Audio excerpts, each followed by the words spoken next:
coming to the question number 5, consider the following statement.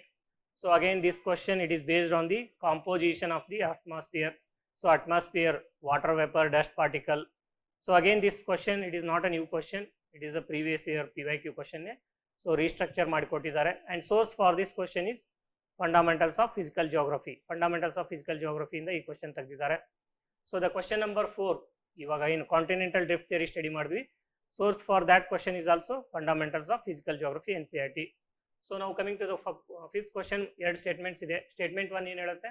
The amount of dust particles in the atmosphere is more in subtropical and temperate areas than in the equatorial and polar region.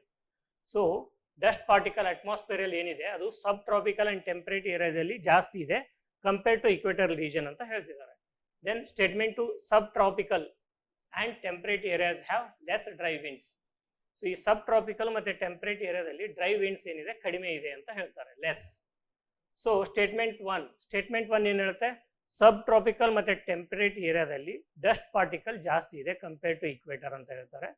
That is true because subtropical and this temperate area ಏನು ಬರುತ್ತೆ, they come under the region that is called subtropical high pressure belt. Subtropical high pressure belt ಇರೋದ್ರಿಂದ ಅಲ್ಲಿ ಏನಾಗುತ್ತೆ, precipitation, ಯಾವುದೇ ರೀತಿಯಾದ precipitation ಏನಿದೆ ಅದು ತುಂಬ ಕಡಿಮೆ ಆಗುತ್ತೆ. ಸೊ ಇವಾಪರೇಷನ್ ಜಾಸ್ತಿ ಇರುತ್ತೆ, ಯಾವುದೇ ರೀತಿ ಏರ್ ಡಿಸೆಂಡ್ ಆಗ್ತಿರೋದ್ರಿಂದ ಮೇಲಿಂದ ಕೆಳಗಡೆ, ಸೊ ಪ್ರೆಷರ್ ಜಾಸ್ತಿ ಕ್ರಿಯೇಟ್ ಆಗುತ್ತೆ. ಅದರಿಂದ ಯಾವುದೇ ರೀತಿ ಅಸೆಂಡಿಂಗ್ ಏರ್ ಇಲ್ಲದೆ ಇರೋದ್ರಿಂದ, ಏರ್ ಡಿಸೆಂಡ್ ಆಗ್ತಾ ಇರೋದ್ರಿಂದ, ಅಸೆಂಡ್ ಆಗದೆ ಇರೋದ್ರಿಂದ, ಮೇಲೆ ಹೋಗದೆ ಇರೋದ್ರಿಂದ ಯಾವುದೇ ರೀತಿ ಕಂಡೆನ್ಸೇಷನ್, ಕ್ಲೌಡ್ ಫಾರ್ಮೇಷನ್, ಪ್ರೆಸಿಪಿಟೇಷನ್ ಏನಿದೆ ಇದು ತುಂಬ ಲಿಮಿಟೆಡ್ ಆಗುತ್ತೆ. So very limited. ಸೊ ಅಲ್ಲಿ ಯಾವುದೇ ರೀತಿ ಪ್ರೆಸಿಪಿಟೇಷನ್ ಆಗಲ್ಲ. ಸೊ ಅಲ್ಲಿ ಡ್ರೈ ರೀಜನ್ ಇರೋದ್ರಿಂದ, ವೆರಿ ಡ್ರೈ ವಿಂಡ್ಸ್ ಇರೋದ್ರಿಂದ ಏನಾಗುತ್ತೆ, ಡಸ್ಟ್ ಪಾರ್ಟಿಕಲ್ ಜಾಸ್ತಿ ಇರುತ್ತೆ. ಇಕ್ವೇಟರ್ ರೀಜನಲ್ಲಿ ಏನಾಗುತ್ತೆ, so there is a equatorial low pressure belt ಇರುತ್ತೆ. ಲೋ ಪ್ರೆಷರ್ ಬೆಲ್ಟ್ ಇಂದ ಏನಾಗುತ್ತೆ, ಕಂಟಿನ್ಯೂಸ್ ಆಗಿ ಇನ್ಸೋಲೇಷನ್ ಆಗೋದ್ರಿಂದ ವಾಟರ್ ವೇಪರ್ ಏನಿದೆ ಅದು ಇವಾಪರೇಟ್ ಆಗುತ್ತೆ. ಇವಾಪರೇಟ್ ಆದಮೇಲೆ ಅಸೆಂಡ್ ಆಗುತ್ತೆ, ಅಸೆಂಡ್ ಮೇಲ್ಗಡೆ ಹೋಗುತ್ತೆ, ಮೇಲ್ಗಡೆ ಹೋದ್ಮೇಲೆ ಕಂಡೆನ್ಸೇಷನ್ ಆಗಿ, ಕ್ಲೌಡ್ ಫಾರ್ಮೇಷನ್ ಆಗಿ ಮಳೆ ರೂಪದಲ್ಲಿ ಬರುತ್ತೆ. ಸೊ ಈ ಮಳೆ ಯಾವ ಏರಿಯಾದಲ್ಲಿ ಜಾಸ್ತಿ ಆಗುತ್ತೆ ಅಲ್ಲಿ ಏನಾಗುತ್ತೆ, ಡಸ್ಟು ಕಡಿಮೆ ಇರುತ್ತೆ. ಸೊ ಇವಾಗ ಫಾರ್ ಎಕ್ಸಾಂಪಲ್ ನೀವು ಮನೆ ಮುಂದೆ ಅಂಗಳದಲ್ಲಿ ಸೊ ನೀರು ಹೊಡೆದ್ರೆ, ಅಂಗಳಕ್ಕೆ ನೀರು ಹೊಡೆದ್ರೆ ಏನಾಗುತ್ತೆ, ಅಲ್ಲಿ ಜಾಸ್ತಿ ಡಸ್ಟ್ ಆಗಲ್ಲ. ನೀರು ಹೊಡಿದೇ ಇದ್ರೆ ಹಾಗೆ ಬಿಟ್ಟರೆ ಏನಾಗುತ್ತೆ, ಡಸ್ಟ್ ತುಂಬ ಜಾಸ್ತಿ ಇರುತ್ತೆ. ಈ ಸಮ್ಮರ್ ಟೈಮಲ್ಲಿ ಏನು ಮಾಡ್ತಾರೆ, ಮನೆ ಮುಂದ್ಗಡೆ ಏನು ಮಾಡ್ತಾರೆ, ಅಂಗಳಕ್ಕೆ ನೀರು ಹಾಕ್ತಾರೆ. ನೀರು ಹಾಕೋ ರೀಸನ್ ಏನು, ಆ ಅಂಗಳದಲ್ಲಿ ಇರ್ತಕ್ಕಂಥ ಡಸ್ಟು ಮನೆಗೆ ಬರದೇ ಇರಲಿ, ಒಳಗಡೆ ಬರದೇ ಇರಲಿ ಅಂತ.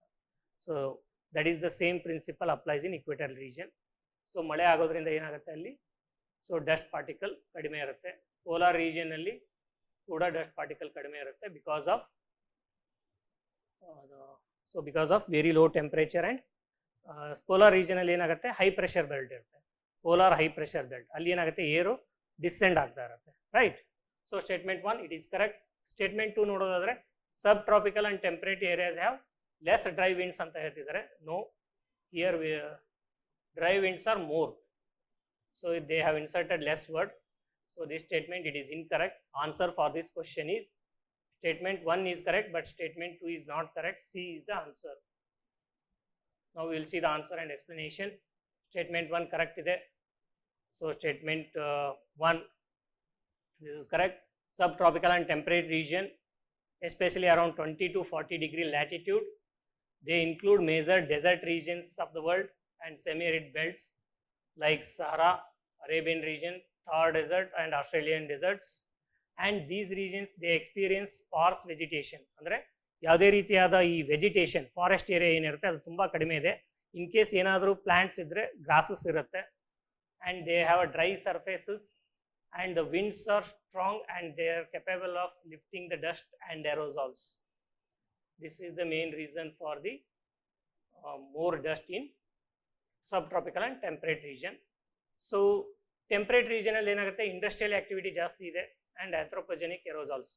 ಟೆಂಪರೇಟ್ ರೀಜನ್ ಅಂತಂದರೆ all these developed nations like European nation, African nation, Canada and in Asia Japan and China, ಅಲ್ಲಿ ಇಂಡಸ್ಟ್ರಿಯಲ್ ಆಕ್ಟಿವಿಟಿ ಜಾಸ್ತಿ ಆಗೋದ್ರಿಂದ ಟೆಂಪರೇಟ್ ರೀಜನಲ್ಲಿ ಸೊ ಈ ಇಂಡಸ್ಟ್ರಿಯಲ್ ಪೊಲ್ಯೂಷನ್ ಏನಿದೆ that releases the dust particles and aerosols. So that is the main reason. And frequent cyclonic disturbance, they lift the particles, particulate matter ಏನು ಮಾಡುತ್ತೆ ಮೇಲಕ್ಕೆ ತಗೊಂಡು ಹೋಗುತ್ತೆ. So equatorial region, heavy rainfall that washes the dust, so wet deposition. Polar region, snow ice cover and weak dust storms. So because of that, ಈ region ಅಲ್ಲಿ ಏನಿರುತ್ತೆ dust it is less or low compared to the subtropical and temperate region. Then coming to the statement 2, statement 2 is incorrect. Subtropical region, they are dominated by dry descending air of subtropical high pressure belt. So this presence of dry trade winds and the desert winds, they increase the dust transport. Therefore the statement 2 ಏನು ಹೇಳುತ್ತೆ less dry winds ಏನಿದೆ, this is incorrect, right?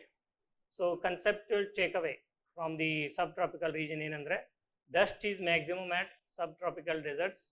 So ಈ subtropical desert region ಏನಂತಾರೆ global dust belt ಅಂತ ಕರೀತಾರೆ.